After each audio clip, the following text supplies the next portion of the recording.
Well, welcome everybody to the Daily BLP episode number 31, recording here on Tuesday, May 6, 2025. Thanks everybody for tuning in. Let's go around the horn and see who we got with us today. Declan's in the chair. How you doing today, bud? Mainly tired. Mainly tired. It's also been a day. Yeah? Been a day? An hour. An hour. He's been up for an hour. He's already tired, or he's just not awake yet. All right, well, glad you're here, bud. Also stateside with us, Matt tuning in from Colorado. How you doing, bud? Doing good. Glad to be here, Bron. Excellent. Super happy to have you. Manish, my friend, how are you this morning? Hey, Brian, I'm doing good. How are you? Doing good, looking dapper as ever. And Manoj tuning in as well, not too far from Manish, just probably a couple offices down the way. How you doing, bud? Nice, Brian. Good to see you. Good to see all of you, and all of you for tuning in. Thank you very much. Let's get into this show. So we've been talking for the last couple of days about this big meeting that was coming up for yesterday with this prospect that has over 300 doctors looking for help with scribing. And I was jacked, got everything ready. I'm ready to go. I'm pumped. Blood's pumping, and the meeting gets rescheduled. Got pushed a week, so we don't control that. So the company we work with that books these big meetings for us, they have this whole back end process where they've got kind of VAs who are, shuffling the deck and moving things around, hosting the meetings, getting people in, blah blah blah. Well, all day I'm seeing on my calendar it's still good, and then like 15-20 minutes before the meeting, I'm looking to join the meeting early so I don't forget. And it's not on my calendar anymore. And I'm panicking. I'm like, what happened? Did I delete it? Is it gone? What happened? What's going on? I'm emailing, our contact at that company, and it's crickets. Didn't hear anything. And then, so I'm like, okay, something must have happened. About an hour later, I noticed back on my calendar a week down the road. Now, I talked to him, the guy we work with. His name is Cisco. I talked to him at 3. We were talking about a different event where Manny's going to Las Vegas for a few days this week to meet with some people. And he's like, yeah, you should have got an email or a notification that the meeting was being moved. And I'm like, nope, didn't get anything. So that's okay. I'm just glad that, it wasn't something where they, these guys kind of changed their mind on what they were looking for. It was just an issue where they had to rebook. So I'm okay with that. Give me a little bit more extra time to stew on it. I'm ready to go for it, though. There's no practicing that needs to be done. The conversation with them that needs to be had, I've done a million times. So no problem there. Other thing that happened yesterday is we started onboarding a new scribe client. This is just one provider. She is a nurse practitioner that goes in and sees patients that are in a couple different nursing homes where she's at. She's just been crazy busy. She spends she says 4 to 5 hours a day dealing with the documentation from seeing those patients. So she wants to get that time back. Sounds like it's personal time she wants back. She doesn't necessarily want to see more patients, or maybe that opens up her afternoon to go do some work somewhere else. Not sure, but glad we can be there to help. So it's not going to be our typical scribe situation where the scribe's with them live in the visit. She doesn't want to have to carry the computer into the visit. So she's going to do what she normally does, see about 15 to 20 patients in a course of about 3 to 4 hours in a day. And then she takes notes, physical notes, shorthand on a notebook. She's going to come back, jump on a Zoom call with her scribe, and then have a conversation, walk through her notes, talk to the scribe about how she wants things done. Scribe's going to take her template and then put all those details into that over the course of the next few hours, and have that all done ready for her the same day to put into her EHR. Usually, our scribes are doing all of that, but in this case, it's a situation where the EHR she works in doesn't belong to her or her company. It belongs to a company she works for. She's 1099ing for. So she didn't think she'd be able to kind of have access created for our scribes to go in and do that. That's totally fine. She says it doesn't take her that long to take those notes and just upload them in there via the template. So she's okay with that. It's going to save her a lot of time. She doesn't want to just record. She wants to talk to real people. So we're going to give her a scribe, and that starts today. So that's exciting. happy that we could get things rolling for her fast and accommodate this different way of doing things for her. So I think she's really excited too. All right. Moving on, saw a story. I'm not sure how recent it is. I don't even think it's cited in my notes here. Should probably do a better job of citing those stories. But there's a story. Apparently, Ford is, and probably a lot of different, whether it be auto manufacturers or big enterprise businesses in general, they're struggling with some kind of financial type of issues and the impact of tariffs being imposed on other countries around the world. Probably a lot, probably China heavy, probably other countries heavy too. Obviously, to make a vehicle, there's a big supply chain. And over the course of the last 40 years, a lot of that supply chain has moved away from U.S. or North America and moved into, kind of worldwide global supply chain marketplace. Now, it's funny because, I leverage ChatGPT, the fancy paid version, to help me get organized with this stuff. And so it gave me some notes on this, but the notes were completely negative. It was all, how tariffs are tearing everything apart and how it's bad and blah, blah, blah. I'm like, whoa. Let's do a balanced approach to it. And Declan was sitting here with me when I was doing this. I'm like, okay, let's rewrite the outline for segment 2, which is this segment. I want you to give me a balanced approach to the negatives that tariffs are having on the company and the positive implications, short and long term, that tariffs can have on the company, and so on and so forth. And like 2 or 3 times in a row, the AI was like, sorry, I can't figure this out. Sorry, I have to do this. Do you want me to rewrite the whole segment? Yep. And I just had to keep on it. And it was kind of like having an employee coming back to me say, sorry, sir, does not compute. Sorry, I can't find anything, So I'm like, yes, rewrite the segment to have a balanced approach to the negatives and positives that these tariffs are having on the company.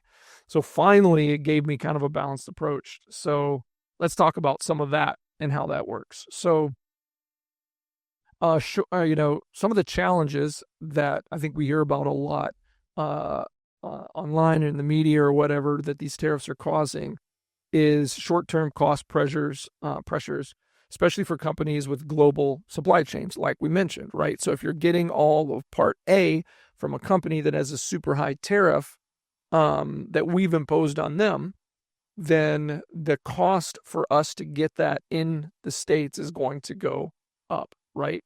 So if part A normally costs me 50 cents a widget, and now it's going to cost me $1 a widget, and I've got to put 10 of those in every car, then where it used to cost me $5 per car for this, let's say, I don't know, rivet or something.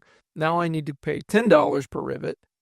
Now the cost of that is imposed on my company here in the States. I've got to make a decision, right? That decision is either A, eat the cost of my profits, or B, increase the cost down the line to the customer, right?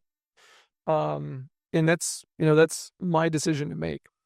As a company here at Panacea, we don't deal with tariffs, but we deal with rising expenses every year, right? What are the type of expenses? Well, the cost of the software tools we use generally goes up.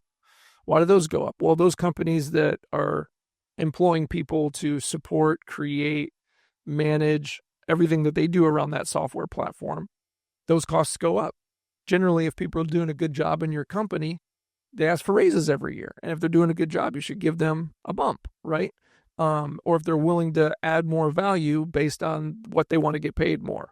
I could go into a whole conversation about my approach to employment and raises and stuff like that. But costs go up, so you got to find a way to either pass those on or eat those in your profit. So we deal with that kind of stuff all the time, and they're tough decisions to make.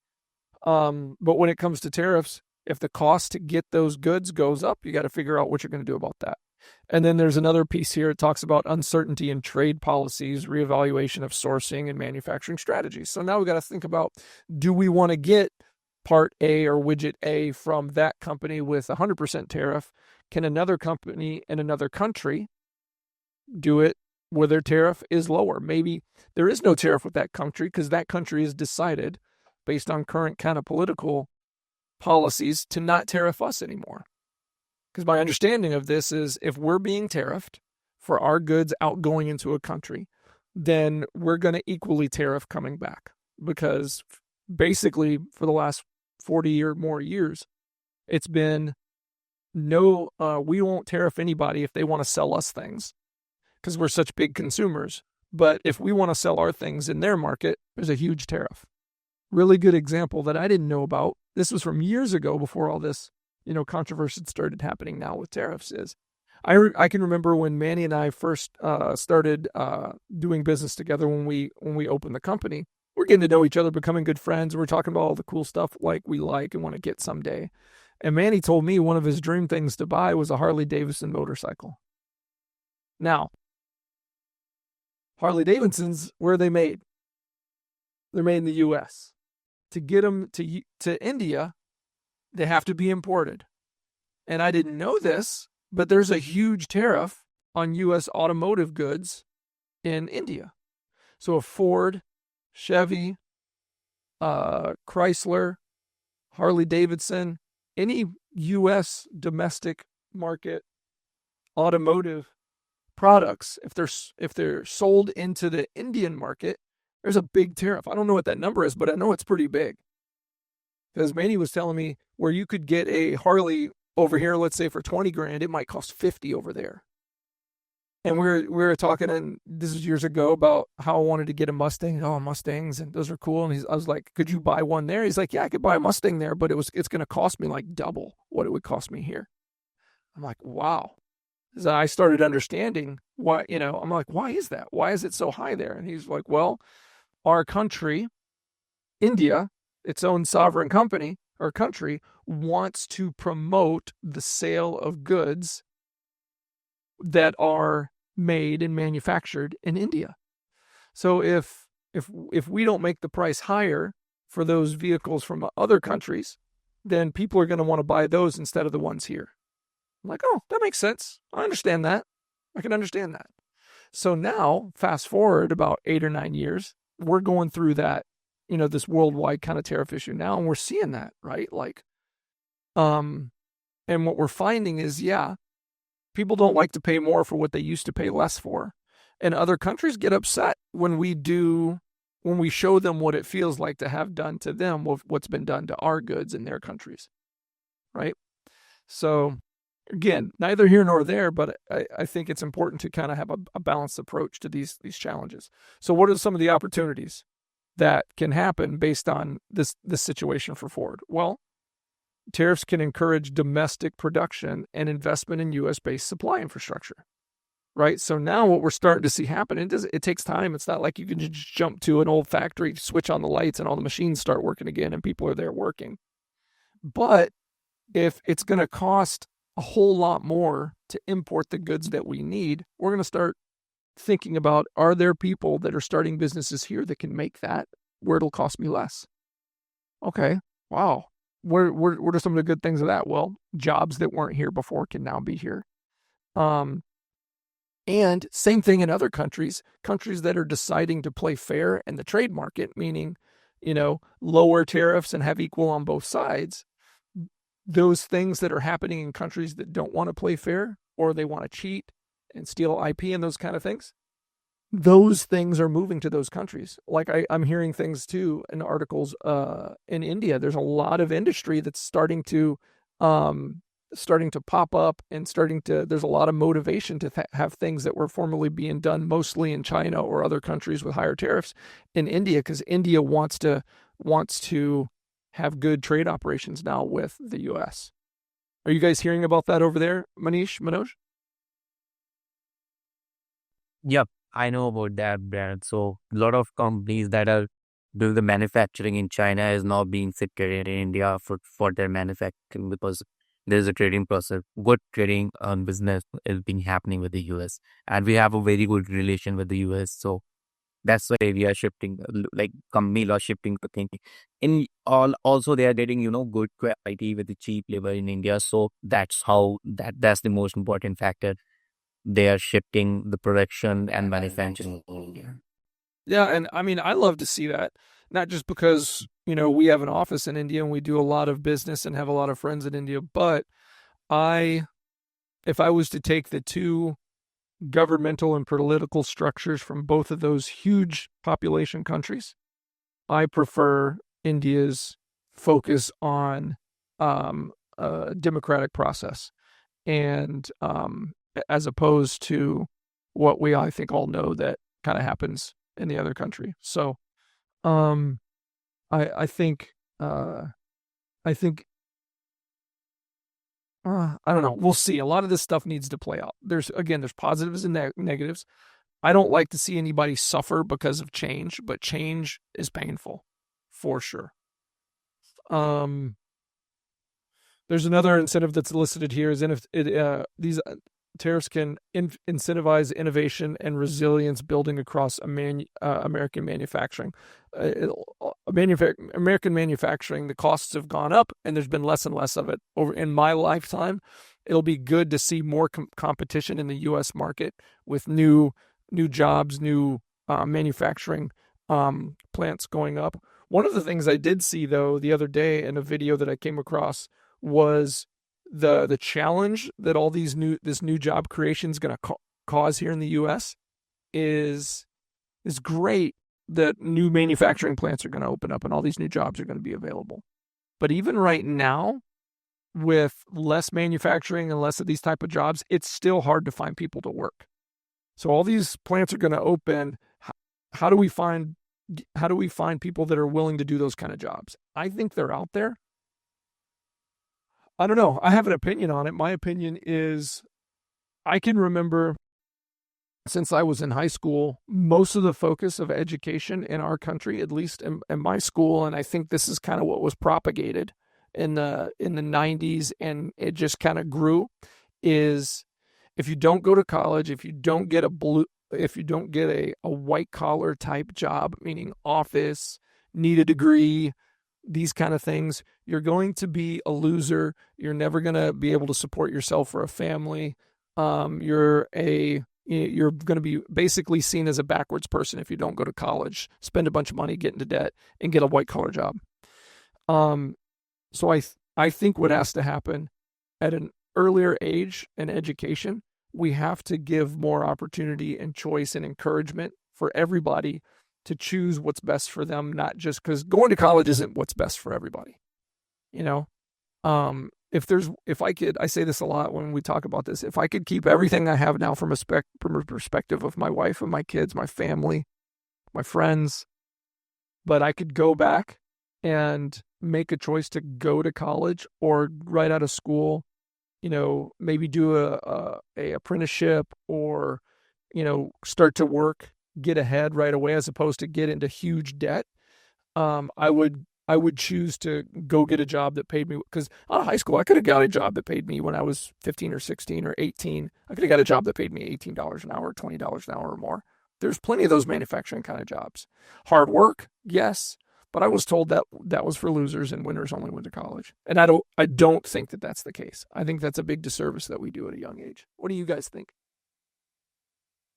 Yeah, I agree. Definitely. From my, growing up, going to school, I feel like that's definitely was the case. I feel like it was more, yeah, like, if you don't go to college, kind of, almost like, what are you doing with your life kind of thing. And was like, oh, you're just going to be, a mechanic or things of that nature. But, that's not the case. Like vocational schools, all these really great jobs that are needed, a lot of passion behind it and pay very, very well. A lot of our clients, we work within the home services industry. And I mean, I see firsthand how much some of these plumbers, electricians, HVAC, mechanics make and things like that. So it's very real. And one really cool thing I know in Germany, because my brother actually lives in Germany, they do placement very, very early with schooling. So I believe it's like after about I think 8th or ninth grade, they start to kind of place you in specific schools, to be like, oh, you want to be a doctor, yada, yada. You're going to start going to this school and prepare for university. Oh, is that not really in your path? We're going to send you to this school, maybe a little more vocational. And so they encourage that and teach that. And yeah, I think it's just whatever works best for you, like It's you got, said. and I like that. It kind of reminds me of like if you watch movies that kind of take place a couple hundred years ago, when they would send their kid off to like boarding school or whatever kind of school to learn those kind of things that they're going to be doing when they get a little bit older. And they could have done that at like 11 or 12 years old. Yep. And they're away. They might be 100 miles away from their family, and they're completely immersed in learning what they're going to be doing, whether that's going to be accounting or whatever, or plumbing, right? I tell you what, one of the things I hate the most is when something breaks in my house. I don't have time to deal with it anymore. When I was in my 20s, I'd like figure out how to do it, and it would just break again. But these days, I hate it when like something with the plumbing breaks, or something with the boiler breaks, or something with the electricity needs to be done, because it's expensive to have those folks come in. Right? We're talking over $100 an hour, to pay those guys. And I know, like, if you're working with a bigger company, they're probably paying their guys maybe $50 an hour, and they're getting that's fine, because you're paying for some guarantees, insurance. If something goes wrong, they'll back it up and they'll come fix it, all those kind of things. But I'm telling you, whether it's IT service people or plumbers or electricians or construction people, and they can make really good money, live great lives. And there's a certain feeling you get, like when you create something or fix something or make something work properly, like there's a sense of pride, there's a sense of ownership, there's a sense of like accomplishment that you take with you wherever you go. You know what I mean? You get to the end of your day and you're like, oh, that was hard work. I'm beat. But I just fixed a bunch of stuff, and now all these things work properly because of me, Yep. Yeah. And you're helping people. Like you got to feel good. Like, these people, when it's summer and their AC breaks and you come in and fix it, it's like, you're actually genuinely, helping these people, making them more comfortable, things like that. So it's also that sort of accomplishment as well, I feel like, in those sorts of things. Yeah. I remember years ago when I was working a couple hours away and we were living in Waukesha. We still owned our home here, had renters, and it was middle of winter. We were in one of those snaps when it's like 20 below for a couple weeks straight, below 0 Fahrenheit, not Celsius, guys. It's like 20 below for a couple weeks straight, and I get a call from our tenant, and she's like, Brian, the water is not getting hot, and we got no heat. I'm like, what do you mean? Woke up this morning, it's freezing cold, and I can't get the thermostat. I can't get any heat. I'm like, okay. I'm 2 hours away. I'm working my job. I can't just leave my job. I'm like Googling, because in my house, we don't have normal HVAC. I have a boiler, and that boiler heats up water, and it pushes it to pipes that there's these pumps, and these pumps push it. And I didn't know this at the time. I was dumb, but these pumps push the water wherever it needs to go, whether that's through the boiler system in all the rooms and the radiators, or to hot water to the bathroom upstairs or the first floor kitchen, whatever. And nothing's getting warm, and I'm like, it's gonna get cold fast. These people are freezing, and they've got kids, and if I let it get too cold, everything's gonna freeze inside too. So I'm like looking up plumbers. I called like 3 or 4 of them. Only one of them answered. They turned out to be the most expensive one, but the best one. And within 15 minutes, they had a guy, because they had the pump. They had a guy over, and they're like, "Well, it's probably that. What's your system like? Oh, okay, it's a boiler. You probably got pumps. I think we're gonna know what it is. We'll have a guy there in about 15 minutes. He'll bring a couple different pumps and make sure the right one gets in. Boom. I got a call. 30 minutes later, everything's good to go. Now I got a bill for a few $100 that I wasn't ready for, but I tell you what, those guys saved the day for sure. For sure. Yep. So there's honor, there's valor, there's value in doing that stuff. And And for a long time now, it's been tell people that if to go to college, because here's what happens. And I don't want to get too far down this road, but here's what happens. I can remember this vividly. I didn't know it was happening at the time, but I remember this. I don't know if it was like this for you, Matt, and I don't know what's like. I know schooling and stuff is much different in India. What I've learned from Manny is super competitive and stuff over there in India. But over here it was, hey, after school next week, Wednesday, we've got a FAFSA meeting. And if you know your family doesn't have enough money to pay for college for you, you need to make sure you and a parent go to this meeting. It's going to be from 5 to 5:30 or 5 to 6. You're going to learn all about FAFSA and how to get loans and grants to pay for college. Well, I'm a junior at this time when they're saying you need to start go to these things. And for years they've been telling me college. You got to figure this out. You got to. And my family was dirt poor, broke, and I'm talking about eating peanut butter sandwiches for lunch. I'm not like that's it. Like it was a struggle. I had a lot of people when I was young help me to not appear to be the broke kid, but I was the broke kid. And but as much as I procrastinate, I knew I had to get this thing figured out. So I'm like, I got to go to this. I remember talking to my mom and my stepdad. My mom didn't want to go. My stepdad came with me and we sat through this meeting, and they basically told us, hey, if your parents' income is below a certain level, you qualify for loans and grants from the government that'll pay for your college straight up. You don't have to drop a dime on it. And they did briefly talk about that the money does eventually have to get paid back. But they didn't focus on that very much. They definitely didn't want us focusing on that very much.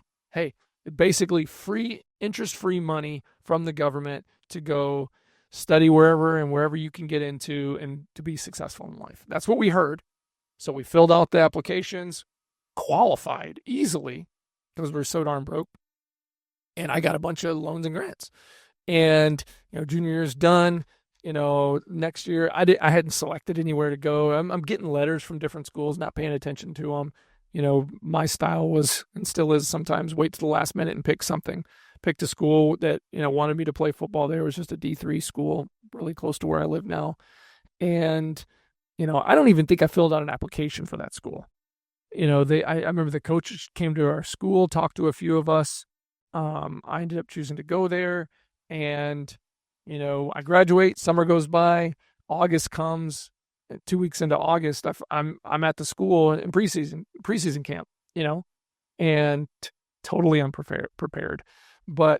And then, 5.5 years later, I graduate with about 50 plus grand in debt. And I got to figure this thing out because in 6 months, the bills are going to start coming.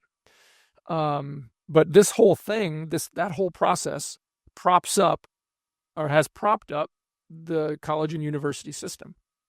Colleges and universities didn't always cost as much as they do now, but they're very administration heavy. There's a ton of people that have jobs that I'm convinced that they feel like they're valuable and they add value and they're good and they're needed. But I guarantee there's a lot of things, a lot of administrative roles in colleges and universities that aren't needed. The focus goes to paying them as opposed to getting quality teachers and professors and stuff doing a good job teaching people what they need to be learning.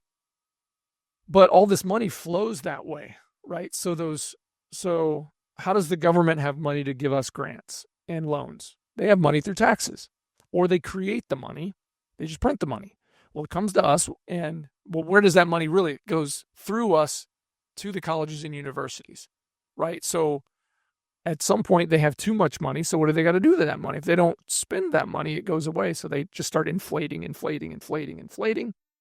There comes a time when you can't even hire people because there's no jobs for them to do. Well, you put it into endowments and you put it into funds that make you money over the long term. Like, I encourage people to go out and look at colleges and universities of all shapes and sizes and look at what their endowment. Look how many billions of dollars are just sitting in their endowments, right?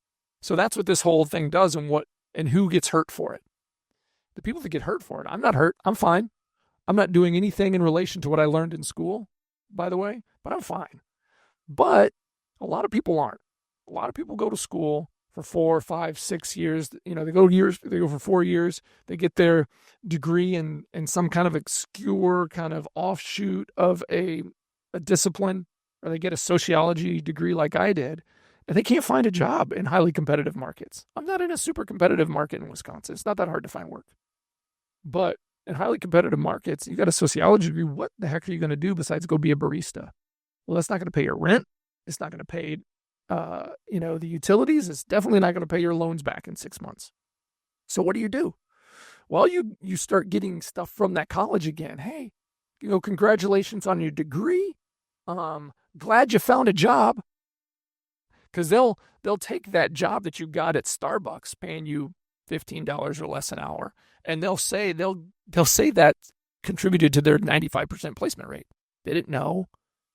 Glad you found a job. Hey, are you looking to learn more and take your education to the next level? We've got a master's degree program that based on what you did in school and your grades and blah, blah, blah. If you apply, you could qualify. Well, now you need some more loans, right? So you get done with your master's degree. My wife has friends that's done this. She got a degree, undergraduate degree, went back, got her master's in counseling, came out after being just maybe $40,000, $50,000 in debt, hundreds of thousands of dollars in debt, to get a master's degree in counseling that will never pay her more anywhere she goes than $50,000 or $60,000 a year. That's not gonna work, But so now people come out strapped. They can't get a job. Now they're mad. Now they're yelling at the government and yelling at everybody else that they need help because the jobs out there, and yelling at business owners because the jobs don't pay them what they believe they deserve based on the degree they have. Well, you've been scammed. We've all been scammed when you're in that position, unless you decide to take matters into your own hands. Matt, I know, you started a company, right? You probably didn't know coming out of college that I'm going to get a good job. I'm going to get paid a couple $100,000 by this corporation so I can do their marketing. It's going to be amazing. Well, it doesn't always happen like that. You get your rose-colored glasses get shattered, and you're like, heck with this, I'm going to do my own thing, right? It's not easy. Some days the checks show up on time. Some days they don't if you've got clients like me. But, it's not easy, but you kind of took matters into your own hands. And that's what I ended up doing, too, after some time of realizing. And some people get really lucky, but some people don't. You know what I mean? It's 90, 10, 80, 20. Those 10% or 20% of the high-paying jobs that everybody's fighting for, there's not enough room for everybody to get those. So people get lost in the lurch. So sorry to go on a bit of a rant there, but that's really what happens. That's really what happens with these things. So how did it go for you, Matt? Yeah, Out of time. pretty much I studied marketing and sales. So coming out of school, a lot of the what I really want to do, why I did marketing and sales, is I really love the digital marketing side. I really love the marketing, SEO, analytics, and things of that nature. But what I realized coming out of school, the opportunities for marketing was mainly sales jobs. And what those sales jobs... Always going to be sales jobs, baby. Yep. It was sales development representatives, which is a very fancy word to say you're going to be cold calling, is Yep. what I found out very quickly. Yeah, baby. So I graduated 2020. So I was graduating during when COVID was just starting. So my story was very interesting. I had interviewed around, had found a good job in DC to be sales development representative, pretty much working for a tech company. Kind of like a QuickBooks startup kind of thing, like IT accounting, and I'd be selling that. Was actually pretty happy on it, had a good base salary, had some good commission opportunities, and going to an area DC where all my friends go, and I was like, okay, this is cool.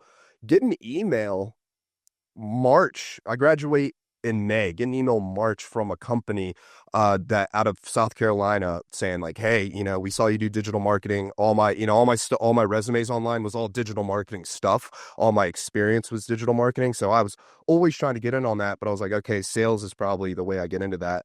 They hit me up for a SEO job, ended up getting that, and was like, oh crap, I've committed to this other company. What do I do now? Tell them I took this other job. The other company calls me and says, hey, because of COVID, we're going to have to rescind your offer. So it ended up working. The sales company took it away. So I was like, okay, that actually works out. Yeah. Went with the digital marketing company because sales jobs were going away during COVID. No one was buying anything. Yeah. Digital Got marketing scared. people got scared. Digital marketing was obviously booming. So I ended up working for them. But like you said, Rose, long story short, my glasses shattered, realized that, number one, sitting behind and crunching numbers all day wasn't for me, but I realized very quickly working for someone else wasn't for me either. So went over, tried a few more other jobs just to really say like, hey, let me try different industries to make sure this really isn't for me, and switch different industries, different jobs, and was like, yeah, I just need to do my own thing. So that was kind of my story, a little bit different, but the thing that I figured out is with marketing and business, unless it's like finance or something like that, you're going to get a sales job essentially. So that was my experience. Yeah, that's how you cut your teeth. Like I remember being young. I'm never doing sales. Sales sucks. Salespeople are jerks. Blah blah blah blah. But here's what you got. Sometimes you got to swallow your pride, and it sounded like you did that, and you learned a lot. Like if you we're always selling something, right? Like I'm trying to sell Declan to get out of bed in the morning. Declan's trying to sell himself to bring his head off his pillow to wake up. Like we're all like that. We all I don't want to get up in the morning either, but I got to have some motivation to do that. We're all selling something. It's just, are we good at it? Are we willing to do it? The highest paid people in the world are doing sales. That's what it comes down to. Almost every person that gets into the CEO position of companies, large or small, has done sales to get there. Rarely is it the person, from finance, department that was just really good at their finance role that ends up being the CEO. It's someone who is, who's kind of worked their way up from the sales floor or the cold calling floor into this position, into that position, boom, boom, boom. Because the things you have to do to get good at sales are not coercion, are not tricking people, are not telling lies. All those things happen in sales, but they all get weeded out as the quality necessary to be good at it or to sell things gets higher in demand. What's necessary is people skills, understanding people, time management, all the things that we talk about that people struggle with. You got to get good at to get good at sales. And those, by the way, are all the leadership. Those are all the things you got to get good at in order to run companies. It's important to understand finance, and it's important to understand HR, and it's definitely important to understand marketing, sales. But most of the people that are making the biggest dollars managing people or managing departments or managing and running companies, they aren't necessarily the 10 out of 10 detail people from all those places. They're the people who understand conceptually how to do that, how to lead people, how to empower people to do a good job in those roles so the companies are uplifted, right? So, but I'm telling you, if there's one thing I could encourage everybody to do, it would be to spend a couple years in sales-related roles, no matter what they're doing. Because if they do it and do the things they need to do to at least get average or above average at those things, it's gonna give them a positive effect everywhere in their life. So that's my sales pitch for sales. 100%. And I feel like with sales, it's one of those things where you don't got to be the smartest guy in the room. You don't got to be the best in the room. It's like if you're willing to work your tail off every single day and put in the effort, because at the end of the day, sales really just comes down to a numbers game, just talking to as many freaking people as you can. But I think that's the thing is with sales too, is like if you're willing to work hard and you're hungry, you will be successful at sales. Yeah. Yeah, you can definitely brute force it. But the one thing that took me a while to learn, and I think this is the thing with salespeople that is the biggest stereotype and why people feel like they'd never want to sell anything or they're not salespeople, is that salespeople are seen as the most selfish, introspective, narcissistic people. Those are the bad salespeople. Those are the people who outwardly make themselves look like they're got it all together and they're awesome and they walk around with the puffed up chests and all that kind of stuff. They're typically the worst salespeople. The best salespeople are the salespeople not interested in themselves, but have learned how to be the most interested and fired up about others and what their needs are. Because if you can shift your mindset from me focused to other people focused, that's where you unlock the potential. Because if you're a salesperson that's me focused, eventually people don't want to talk to you anymore, because no one wants to get in a conversation and just hear about you. But people love to be in conversations, be around people at a party or at a meeting where that person is asking questions about them. Hey, how was your day, Matt? Oh, it was pretty good. Oh, really? Why is that? well, I got to do this, this, and this. Oh, you got to do that. That's awesome. What was that like? I've always wanted to try that. I've always wanted to go skiing in Colorado. What's it like at the top of those mountains? Oh, dude, Yep. it's amazing. There's no feeling like it. And I get such a high and it's so cool. And man, and all I'm trying to do is get fired up for you. Right. And that's not fake. I'd love to be at the top of a mountain but I don't want to die. So I haven't done Yep. that. Right. Yeah. I don't want to get swallowed up by the snow. Like you told me a few months back, like Yep. people come up missing in the snow. Yep. But seriously, like, and it can't be manufactured. It can't be fake interest. It's got to be, and it can be hard for us as people because life has us so protective of us. We're like, I just want to talk about me. I just want to let everybody know what's important about me. But if you can get good at focusing on others, then you get over that scaredness of, being at a party and not knowing what to say. Because if all you think about is find other people, pick something cool out about them and let them know you think it's cool. And then you just go from there. Yep. So, And not only that, like people love talking about themselves too, but from a strategic standpoint, and not saying this is the reason you're doing it, Yep. but they always say, the one asking the questions in the conversation is the one running the conversation as well. So just asking those questions, getting the information, they have more energy because people love talking about themselves, and that's not a bad thing. It's a good thing, and you want to learn more about them. So yeah, that's just so important, and it helps you out. It makes instead of just being like, hey, buy this service, it's like, hey, let me just learn about you, see what's going on with you, and maybe it's a fit. Yep, for sure. Cool. Well, I don't even know how we got in this guy because it is not on the agenda, but that was some good natural flow. Let's wrap things up. We're getting way over time, but I don't care. I'm feeling the flow today. Couple big playoff games yesterday going into to NBA a little bit. Had to talk about these. So Knicks and Celtics kicked off their round 2 game in Boston last night, and the Knicks pulled out a nail biter, 108-105. Who are you pulling for in that series, Matt? I was pulling for the Knicks. I'm always, underdog. Unless I have my team that's playing, I'm always rooting for the underdog, and so I know Knicks were a big underdog in this series, so I was pulling for them. Yeah, I'm usually an underdog guy too, but I'm pulling for the Celtics just because of the old school nature. I always think the Celtics are the same as they were 40 years ago. They're not, and I really like the coach. I like his philosophy. I like how he runs the team. But yeah, overtime, 5 minutes or whatever of overtime, and 8 points by the Knicks, 5 points by the Celtics. They just couldn't get any buckets. Maybe the defense just kicked it up a notch. Maybe they were tired. I don't know. But that's crazy that only combined 13 points in overtime between two of the best teams in the NBA right now. That's crazy. And then the other big game, Nuggets and the Thunder. I thought the way the Thunder played their first series against the Grizzlies, I thought they were going to boat race everybody all the way to the finals, but the Nuggets took it to them. Joker, he had 42 points and 22 rebounds. That's a huge night. And the last few seconds of the game I wanted to cover just because this is a big thing. So double bonus. I think there's less than 10 seconds or so left. And Nuggets take a foul, 2 bonus free throw shots. I think it's Holmgren that's taking those shots, and he misses them both. Now I'm not saying that I would have made him. Chances are I would have bricked him too, but he bricked both of his shots. They had a chance to go up by 3 with those 2 free throws. So they're only up by 1. Denver brings it back down.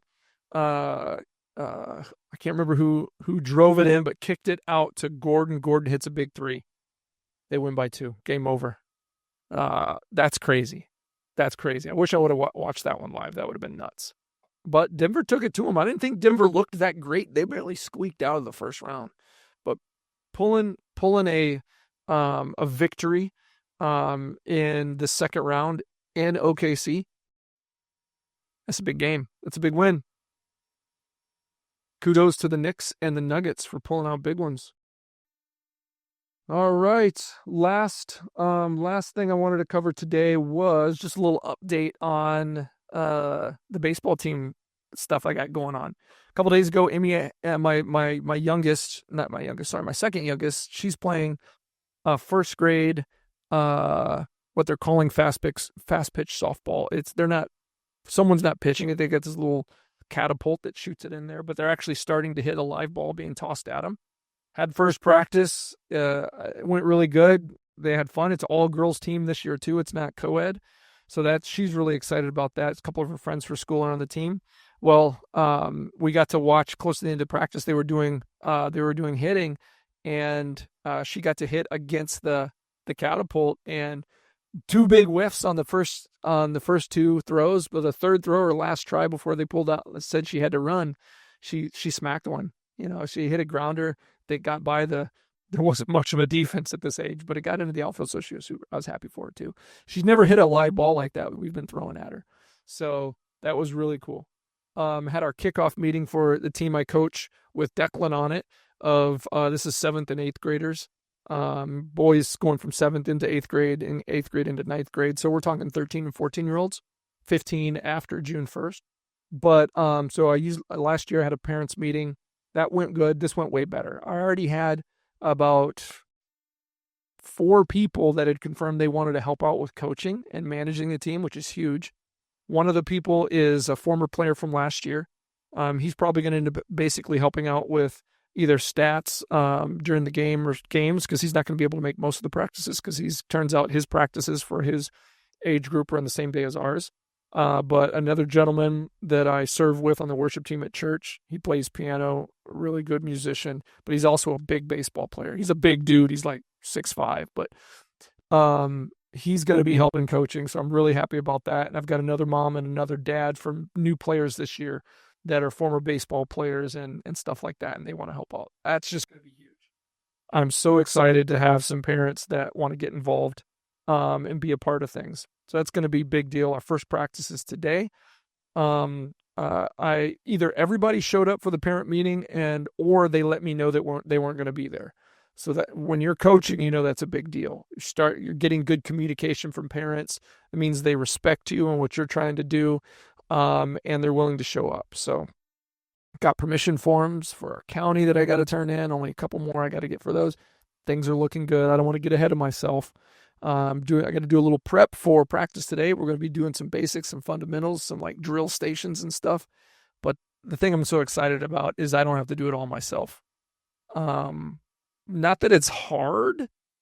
It's not great for the kids. The kids don't get to work as much and learn as much if everything we do is contingent upon me being able to be there and helping them do it. Now we're going to be able to split them up into at least 3 different groups. Probably work on some outfielding drills, some infielding drills, and maybe just some basic, maybe some tee time with wiffle balls, or maybe some throwing and catching, basic fundamental stuff, because a lot of the guys are going to need help with that. Thursday we'll turn around and just do batting practice and pitching and catching tryout stuff. So it's going to be fun. I'm excited. It's baseball season, man. Baseball season, Matt. Yeah, we just need the Orioles to start picking it up a little more. We're not looking too hot, but No. Other than that, I'm excited. I haven't checked in on the Orioles lately. Last time I checked, it was like first week of the season. They seem to be doing all right. Yeah, they they're beat just Brewers. Yeah, I know they won the series against the Yankees, but just pitching isn't doing too hot, and our batters aren't doing. So we got some work to do, but we got a really young team, so I have faith. I'll be in Baltimore, not this weekend, but next weekend. So I'll try to catch some games there too. Cool. All right. Well, guys, I think we're going to wrap things up. We're a little bit over budget, but thanks for sticking around. I think we had a good show. Thanks everybody for tuning in to episode 31 of the Daily BLP. We'll see you guys in the next show. Take care, everybody.